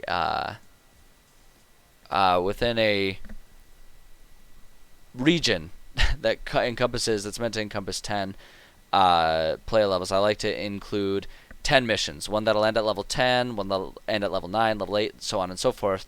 So that the way there's like 10 instances guided towards level 1, 10 that will go towards or 9 that goes towards level 2, so on and so forth. Yeah, it works like that. I mean, Eldritch, I think that's kind of it kind of goes on opinion. I think it's how you use the CR. I think CR is a perfectly fine way to balance things as long as you're aware of what it implies and how to, modify and utilize that. I like using it as a benchmark just because it takes a lot of work off my hands. If I use that as a starting point and then build from there, it makes it so I don't have to spend as much time analyzing enemies and I can work on building missions and stuff like that. Otherwise, I'd be spending hours upon hours just analyzing enemies to do. Eldritch, maybe that's your experience. My experience has been perfectly fine. Again, you have to be willing to modify and work with it, but I find it to be perfectly fine. I don't know. I've not had massive issues with it. But again, I think it comes down to style of DMing. I think it depends on how you approach things and what you're looking to get out of your games. But I mean, in the many years I've been DMing, I haven't had massive issues with it. Occasionally one enemy or the other will be a little offset, but for the most part, I think CR serves its purpose just fine. Eldritch, that's your experience with it. If you have people, if you have TPKs or people that are, or a boss that's too easy, then yeah, by all means in your games don't use it. If it doesn't work for you, then that's your experience. You can do that. But I've not had those issues. I really haven't. And I think it's a lot of I think a lot of it too is a matter of whether or not you are super strict in how a monster is written, or if you're willing to modify the monster a little bit as the situation calls for it. But there's different styles. There's a million different ways to DM. You get 100 DMs in a room, you'll have 100 different campaigns that are balanced 100 different ways. So it's really personal choice. But I find CR to be at the very least a good starting point when creating missions and campaigns and stuff. Yeah. I agree with that. I agree with what you're coming at. You're coming there with there, fanboy. I think that there is variation within the CR system, but I think once you kind of get used to how it works and you start to learn it, I think it's perfectly possible for a DM to use it functionally. You just have to, you have to be aware of it. And yeah, I don't know. I guess, like I say, it's personal opinion. I have not had issues with it. I've really only had good experiences with what I create using the CR. And it might also just be a matter of how how your game runs. My games and the players that I have tend to be much more like story driven. And so if a boss ends up being a little easy or a little hard, my players don't tend to mind so long as the story is compelling. Yeah. I mean, Eldritch, if that's what works for you, then by all means do it. I'm not sitting here trying to claim that my way of doing things is the best. I'm just sitting here streaming my process for the games that I make. So if you've got a different thing that works better for you, then far be it from me to tell you to do something different. That is 100% your prerogative. Yeah, no, I think if that's what works for you, then by all means do it. But yeah, I'm just sitting here with my process. Let's see here. At any rate, so if you've got UNTs, I'm thinking. Well, so I guess the first thing that I want to do is try and figure out if we've got an abomination here. What kind of things do they give us here? Forsaken humanity, cold of heart, false worship. So it's really like So UNTs within the lore are basically a type of corrupted human, really. And they've forsaken humanity. Once humans who thrived in the early stages of civilization worship tons. So obviously within my world, because this is a homebrew with the lore, I play pretty fast and loose with it. But the generalized concept of UNTs being sort of corrupted humans that are kind of turning into snake people. I almost like the idea of the hook for this, like it's starting out as just being a missing person. So someone's husband or whatever went out, wanted to be a treasure hunter, so went out into the wilds in search of some treasure. That was, maybe like they had heard a rumor about there being some sort of temple to this, that, or the other god that would presumably have some idols or something to, loot and come back with some gold and stuff like that. And so, so we can do that. Missing people being a hook that's used too much. That's definitely something I have to be aware of. That's definitely something I have to keep in mind. I think there's definitely the risk of that being too commonly used, especially starting off with a centralized city and then having a reason to pull players out. One of the ways that I balance that is, like I've mentioned, I will set it up so that players can interact and run into a lot of these other storylines and find like, oh shoot, there's a hook about this sort of naturally in the wild. So it's like they can, because I try to make it sandboxy, they can encounter any, like they can encounter any stage of any of these missions at any point. So it's like, to put it on the map perspective here, if we pull up the map, suppose I put one of the hooks, like the level 2 or the level 3 sort of station or story beat, somewhere right around in here, right? If players are on their way to Madeline's tomb, right, and there's like just a conventional old pathway that would lead up there, I would have it so that they're like, oh, there's like we're coming across a city here, let's take a rest there.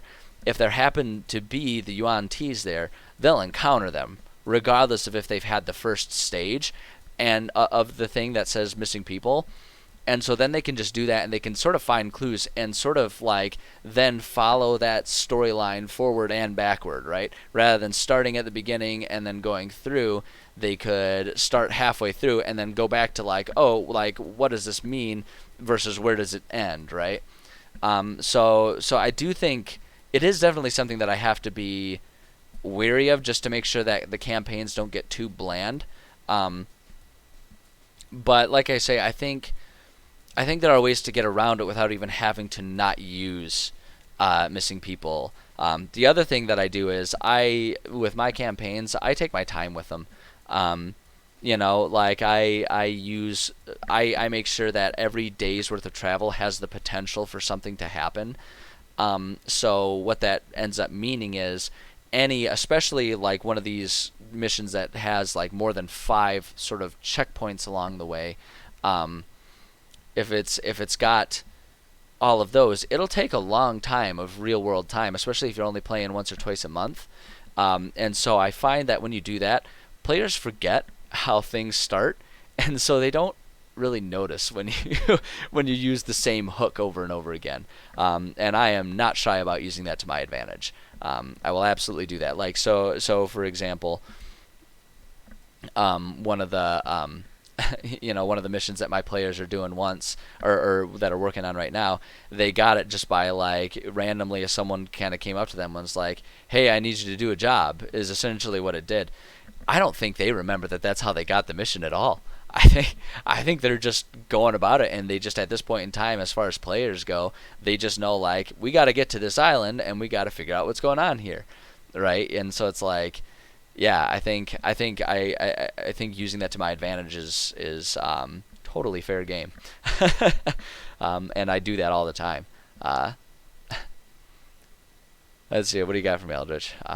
Yeah, see, exactly. Yeah, if they end up skipping stuff, I'm not afraid to do that. I think players end up liking that type of stuff.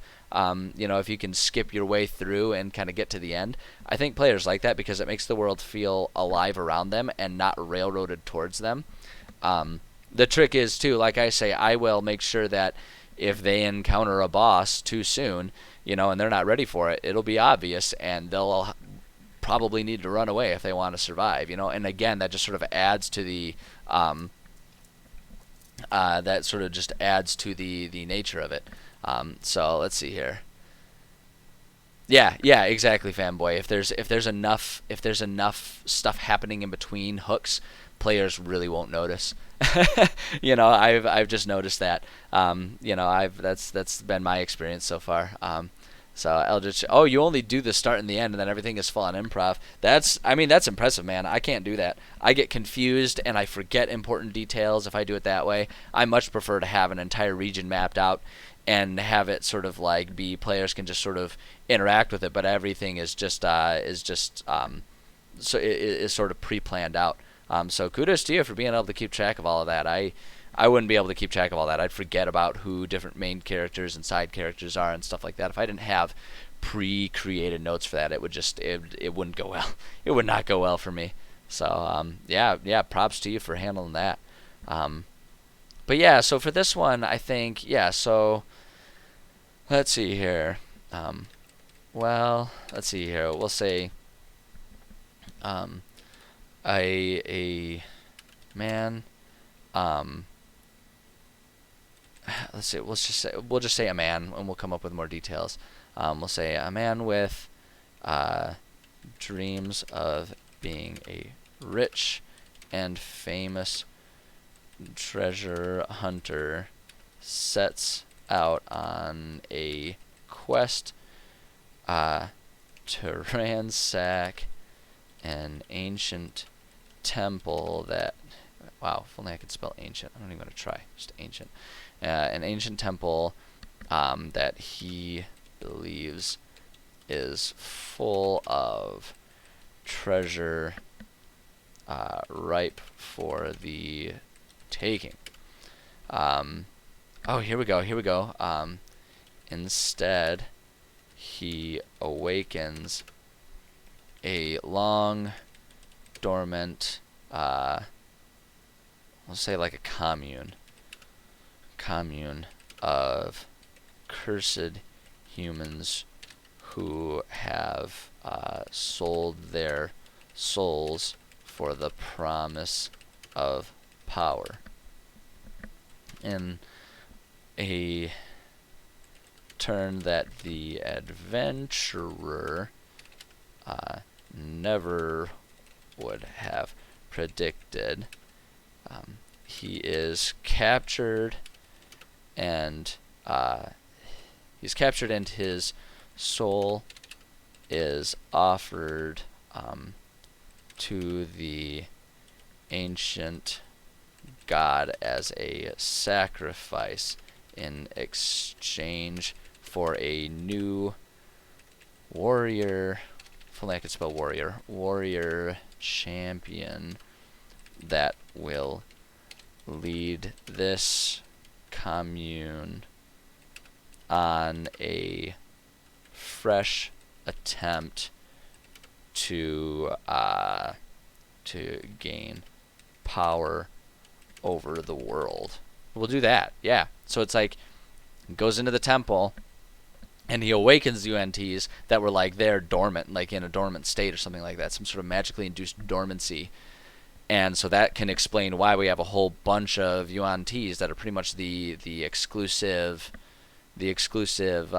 enemies of this particular campaign, and why they're starting to spread out from there, even though this world is meant to be sort of like a dead one that wouldn't have a whole lot of societies in there. That can explain where that one's coming from, right? And so players can just sort of like potentially encounter one of those, like, one of those collective groups of them that are starting to sort of like fan out from that centralized area, and the mission kind of becomes about them. They're just being dotted areas that they can get information about, and they can just sort of go and piecewise try and investigate until they find where this main event is, or where the main temple, the abandoned temple, is, and then and then have to deal with this one guy who was sacrificed and turned into sort of like a warrior champion or something that was going to be leading them. Okay, what do you got for me, Eldritch?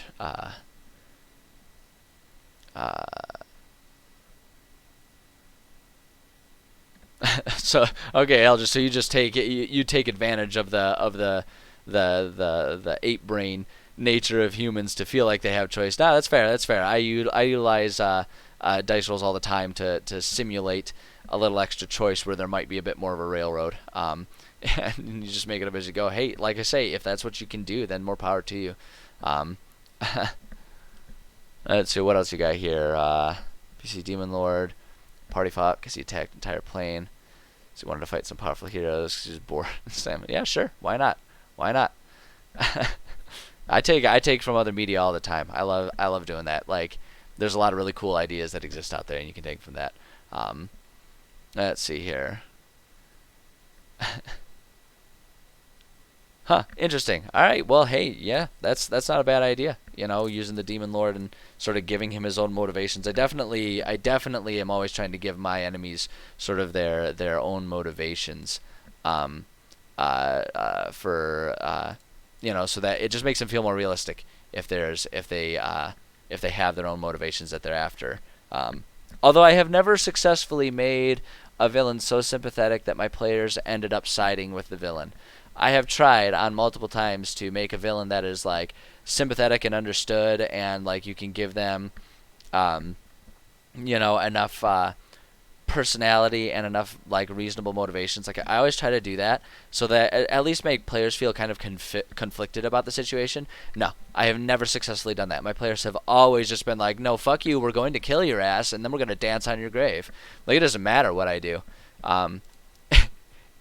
And I don't know if that's a fault of mine or a fault of the nature of players to just all become murder hobos. I mean, in my defense, this most recent session this past weekend, my players encountered, so we've got our island over here, right? We've got our, oops, where are we? We've got our island over here that has, you know, like I say, it's all those people being hunted and chased and tortured by that Cyclops. They encountered, while on the boat over there, they encountered a 14-year-old kid who had escaped via a raft and was near dead. Okay, so we have this starving, dying of thirst, unconscious teenager, you know, this kid that they rescue on the boat. And their immediate idea was to tie up the kid because they didn't trust him. We have a dying child refugee, and my player's first instinct is to tie him up, and they have even discussed marooning him, shanghaiing him, marooning him, that's the term, on this island.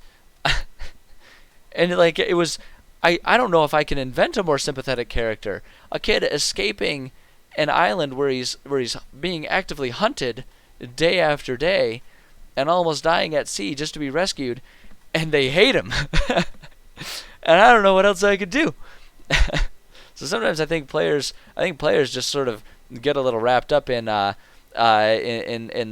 power that they have to make decisions and be the ones in charge of the world. Oh my goodness. Oh man. Oh, okay, I see what you're saying, Eldritch. Yeah, no, it's yeah, I think it's good to give villains reasons for what they're doing. Give them motivations. It just feels a lot more compelling to players when you do that than just like, he's the evil guy, you gotta save the world from him. Okay, so let's see here. So I do want to just add in here. I always add just a. Wow, I wasn't even close to the word actors. I always just add sort of a list of actors that I've got in mind. So we're gonna do UNT Abomination. I just want to underline that just so that way it's more visually attractive when I return to it. Underline words. So the UNT Abomination. Once an adventurer, now a corrupted human. He's very, like, really, I'm kind of basically just creating a snake version of an Urukai here. Now a corrupted human. Let's see here. Created to serve the awakened god as his war champion that will lead the commune on a conquest of power and glory. Boom. Alright, and I'll probably come up with more side characters to have in there. But that won't happen right now. because I want to start mapping out a few story beats, because I've got about 10 minutes before I gotta sign off. So I'm gonna try and get as much of this done as I can. Let's see here. So we want story beats. Boom, boom. Okay. So the final one, we can conclude the final here, put the final story beat here. I'm gonna call it the awakened temple here, and that terminates at level 7. Level 7. Okay, so the awakened temple, that's for level 7 group. Let's see here. Let's see here. Control, underline, It ends where it began. Players will eventually be led to the temple the adventurer first explored, hoping for treasure and riches, finding nothing but destruction and corruption. Boom. This temple has an wow, my spelling is just off. My fingers are tired. My fingers and my brain are tired. I've been doing this for 2 hours today at this point in time. It shows. Let's see here. This temple has an air of darkness and corruption from the moment the players enter it. Darkness and corruption from the moment the players enter it. It is filled with various UNT worshippers, and concludes with a final fight to take down the champion that the adventurer has become. Boom. So that's how it's going to end. And then I want to go ahead and figure out where that's going to be. So I like the idea of having players be able to intercept from there, but I feel like actually putting the temple here, because that's pretty removed from everything that I have so far. So we can put the temple there, and then just have it so that maybe they're like starting to branch out along here, and so that's how going up there players could potentially intercept there. Silence. There's a stench of leper colony deeper in the jungle. Oi, it's a little out there, a little out of the blue, but it's creative. I'll give you that. It's creative. There's a certain poetic nature to it, and a more jungled setting that might be something good to use. But we're actually in a plain setting over here. Let's see here. So if I want to do a temple, let's go for our symbols. Let's just find like a good temple-looking symbol. Let's see. I want the ones that are see-through. Yeah, see here we got a couple good sort of temple-looking things. I don't mind this one. Oh, that's really big though. I don't want it to be that. Well, I guess I could just make it smaller. I'm sitting here with a scale, with an option to scale it down. I'm like, oh, it's too big. Just make it smaller, you idiot. All right, let's just right there. That looks good. Why not? Why not? Can always change it if I decide I want to. Labels. I'm gonna call this. We're gonna actually label this the UNT temple is what we're gonna call it right there. Ziggurat would be cool in this thing. That'd be a different mission necessarily than the one I'm doing right now, but ziggurats are always they're always good additions to really any map. They definitely they're very good bases for a nice dungeon crawl. You are not wrong there. Okay, so we've got the UNT temple there. So really what I would probably do is just dot around a whole bunch of possible areas there, and maybe I'd probably want to put a couple potential like intercept points, right? Because we have our sort of baseline hook happening in our main city, where it would be, our baseline hook in the city where it's just like, hey, this guy's missing, a family member wants to know what happened to him. Can you go find him? But if I want to have some potential natural ones, I feel like maybe if I had them radiate out, and so like, if I put an option right there so that when I'm making more missions, they could possibly intercept it there. Maybe one up there, right, that radiates out. Heck, maybe around the corrupted Oasis, not far from there, is another little outpost or another little village or something that they could be in, so that players, when they're over here, could want to go over and just sort of interact. And so it's just like, you just put a bunch of intercept points there, because this one definitely is not going to be a linear one. It's more so it's like, oh, they can just kind of stumble upon the fact that there's this thing happening here. Slitherwings, flying serpents. Silence, you have a lot of ideas you're spitting here, man. Tell you what, a lot of ideas. So let's see here. So if we do that, okay, let's see. I'm looking at yes, I did, Silence. I did check those out. I didn't realize it was you. Yes, I did look at those. I liked the one. You had the one map that had, I don't know if I don't remember what you had it labeled as, but it was like an island, but it was like in the mainland, and there was basically just like a circular river that kind of turned it into an island. I thought that was an interesting idea. So it's like, it's an island and it's isolated, but not like by sea or ocean or something like that. That'd be a really good place to have a very sort of compartmentalized area separate from the rest of the world. It'd be a really good way to just sort of it would be a really good way to just sort of have like a diversion, or a sidestep from whatever's happening in the real world. So, oh, they're demiplanes. Interesting. Okay, yeah, I feel ya. But yeah, I did look at those, and it was they were pretty impressive hand-drawn items, that's for sure. Definitely better than something that I could make hand-drawn. I am good at many things, but drawing is not one of them.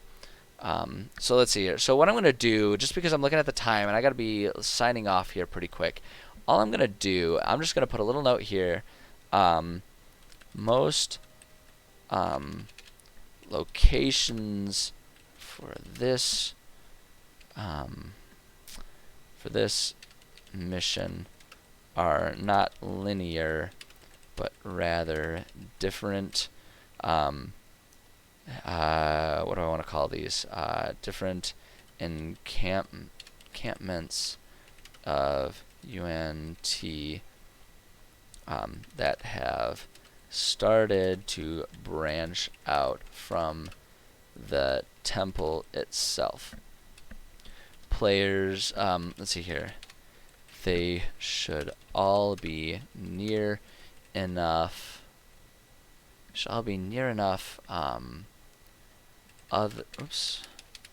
Other established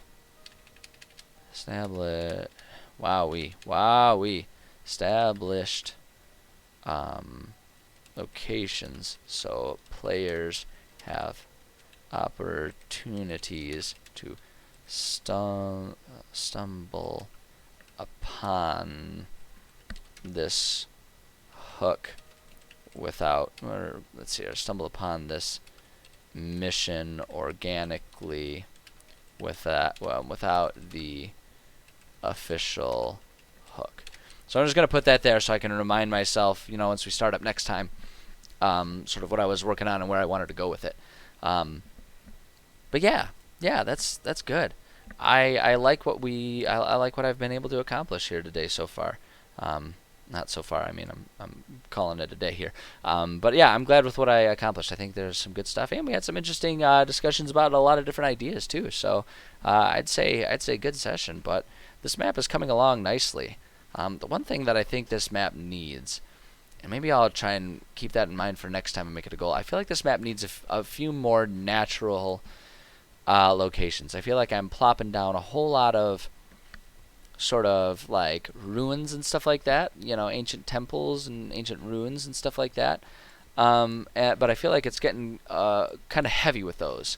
So maybe next time I'll try and add some more just sort of natural land features. Some different areas. We got a Serengeti here, but maybe there's some sort of I don't know, like a sand dune, because we've got the desert not too far to the east there. So maybe up here we could do like a little bit of like sand dune or something like that, where it's not full on desert, but like sand that branches out for it, or alternatively some sand dunes along the coast here or something like that. I don't know. Something for me to keep in mind next time when we come to it. But for now, I'm satisfied with what we've accomplished. It was good stuff. So, yeah, there we go. Thank you everyone for stopping by. We had some, like I say, we had some fun discussions here today, talking about different approaches to DMing, different ideas for missions and hooks and all kinds of stuff. Some fun conversations. I like that. I really dig it. That's it's kind of my favorite part about streaming the writing process, is being able to sort of like brainstorm and discuss things with different people. I think that's how all of us end up with sort of a wider range of ideas that we can use in our respective games. But yeah. So coming up for the rest of this week here, tomorrow I will be continuing my Dishonored gaming stream, as it will be Thursday. Tuesdays and Thursdays always I do my gaming streams, always around this time, maybe fluctuating a little bit, but around this time of day. Tuesdays, Thursdays are gaming. Monday, Wednesday, Fridays are when I do my writing streams, where we keep working on all of this stuff. This Friday is a big question mark whether or not I can stream, though. My day job, I've got some stuff going on in the morning. If that all... Oh, my cat's going to come in and say hi to us here at the end. I know. Hi, sweetie. I know. If I can get everything done in the morning enough, I might still have time to stream in the afternoon. But it may drag into the afternoon. So I don't know if I'm going to have the freedom to stream on Friday. I will certainly be trying to, but I make no promises. Same goes for this weekend. I intend to do maybe a little bit of gaming streaming this weekend on Saturday, probably. But that's really dependent on what my schedule allows. So that's what's happening the rest of the week. Like I say, definitely tomorrow for gaming on Thursday. Hopefully more streaming later on this week. But either way, like I say, I appreciate everyone who stopped by. I had some good conversations. Definitely a lot of fun. I definitely enjoy streaming this process. I think it's fun. The name of my world is Zaoria. Is the name of the world. This world anyway. I've got a couple worlds that I work on. This fantasy one is called Zaoria. But yeah, so that's all I got. That's all I got today. So thank you everyone who stopped by. If anyone's just checking out the VODs, I do post. That's something I should say. I do keep the VODs up on Twitch as long as Twitch allows me to, and then you can also find them on my YouTube channel. I don't edit them or anything. I don't have the time or know-how for that, but I do post the VODs on my YouTube channel. So if you wanted to go back and see some of the other stuff I've worked on, feel free to do that. But thank you to everyone who came out here and watched. Thank you to anyone who's watching the VODs. I appreciate your support, even if it's not in the moment. Any time people are interested in what I'm doing, I find that flattering and I appreciate it. So, yeah, that's all I got. I don't live stream my RPG sessions. All of the sessions I have are with friend groups that started before I started streaming, and I don't have any interest in forcing a streaming dynamic on my friend groups. We play those for our own enjoyment. So at the moment, I do not stream any of my RPG sessions. But yeah, so at any rate, yeah, I got to get going. Thank you everyone who stopped by. I appreciate you. And as always, just my final call to action: go out there, be nice to people. The world has a lot of poopy people in it. We all encounter jerks every day. Let's try to not be those jerks. Let's try to be nice people. Because if everyone on Earth just tried to be a nice person, then Earth wouldn't have any mean people, and wouldn't that be an amazing thing? Yeah, thanks for stopping by, everyone, and we will, we'll see you next time.